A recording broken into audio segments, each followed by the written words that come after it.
Well, ladies and gentlemen, we have a special treat for you now. We have a local folk singer who lives here locally at Wimple. He's been a presenter on Radio Devon for the folk club. He tells me he just recorded now a new CD which is all poems of an uncle of his who died 10 years ago, and he's put music to this, and this was actually on Radio 4 only last week. He's a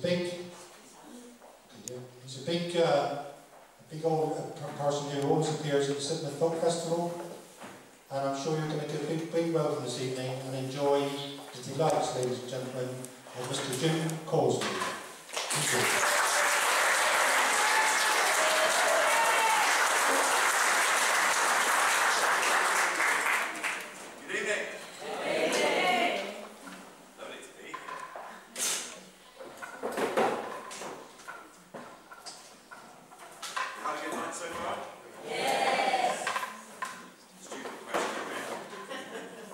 Turn your mic on.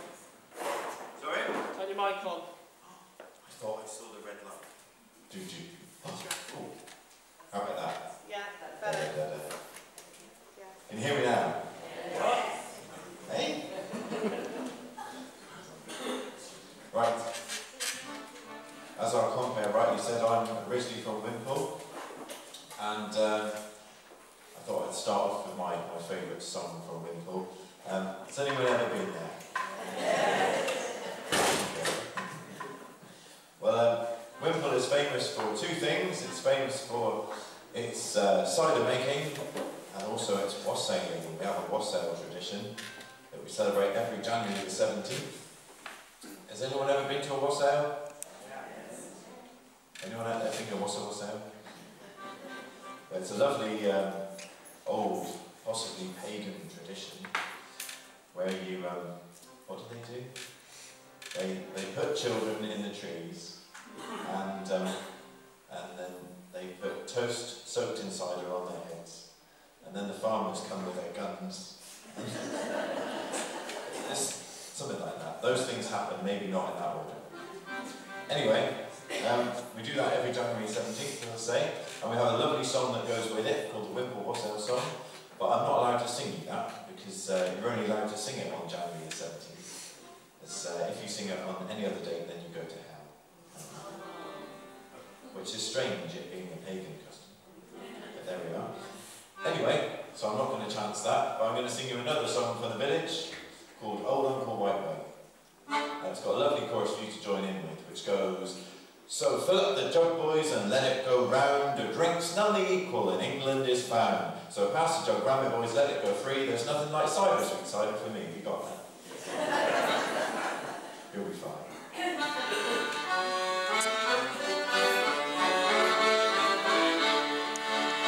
In a nice little village not far from the sea, still lives my old uncle, aged 83. All orchards and meadows, he owns a good lot. Such cider as his not another has got. So fill up the jug, boys, and let it go round. A drink's none equal in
juicy as been. My limbs and my trunk have been sturdy and clean.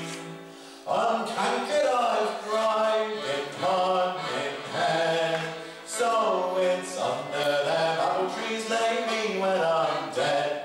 And fill up the jug, boys, let it go round, for it's not equal when England is found. So pass the jug round me, boys, but let it free. There's nothing like cider, sweet cider for me. Pass the jug round me, boys, but let it free. There's nothing like cider, sweet cider for me.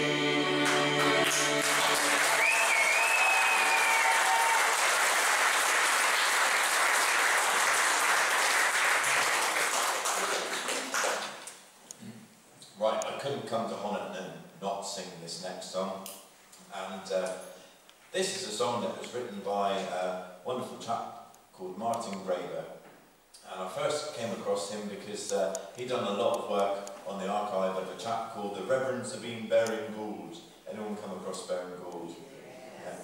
If you haven't heard of him, he was a Victorian, well, he did everything. He was a vicar, a parson, but he also wrote books on all the subjects you can imagine. The weirdest book he wrote was an anthology on the history of werewolves, which is quite a strange thing for a vicar to write. Anyway, and he did a great job of collecting a lot of the traditional folk songs of Devon and Cornwall and preserving them for people like you and I to be able to look at and sing again before they... Because a lot of these songs were being forgotten, you see, because of the wireless coming along and people preferring pop music from America. Anyway, so yes, Baring-Gould did a great job. He also wrote some hits himself, actually. His biggest hit was Onward Christian Soldiers. You might know that one.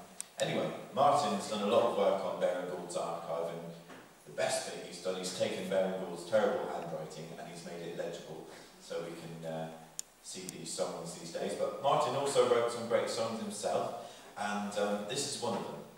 And he was working in the museum in Exeter, and he found some copies of, I think it was the Western Morning News from over a couple hundred years ago, and they'd asked local women to write in about their day-to-day lives. And he found a piece from a Honiton lace worker who had written into the newspaper about her day-to-day life. And he was so taken with what she wrote that he took her words and put them into a song. So this is simply called Honiton Lace. My name is Becky Tidwell, and I'm past twice 30 years. I crave a little of your time to tell me hopes and fears.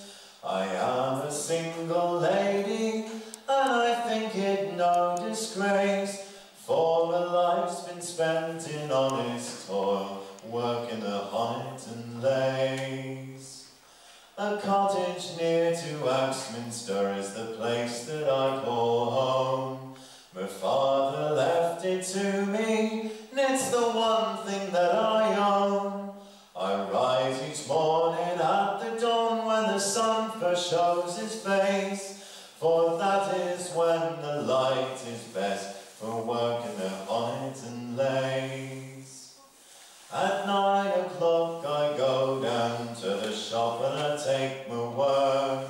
My friends are gathered there and we can spend some time in talk. We get paid off in tokens we can use just in that place, for their value is but 5p for a day at the Honiton lace. Then Mr. Groves, he gives to me a pattern for to do. Sometimes there is a harder piece that must be done by two. So me and Bridget Harvey, we sit in a window case, and we spend a pleasant day a-chatting and working the Honiton lace. Now once there was a young man who spoke kindly unto me, but he became a soldier, and he was lost in the crimey. He was me only suitor, and no one has took his place. and so never for myself I'll work a veil of the Honiton lace. But sometimes when the night draws on, I'll let my bobbins fall, and I'll think the piece I'm working on, some lady at a ball. So all you London ladies, whose fine clothes are worked as grace, just you think on those Devonshire women who dressed you in your fine Honiton lace.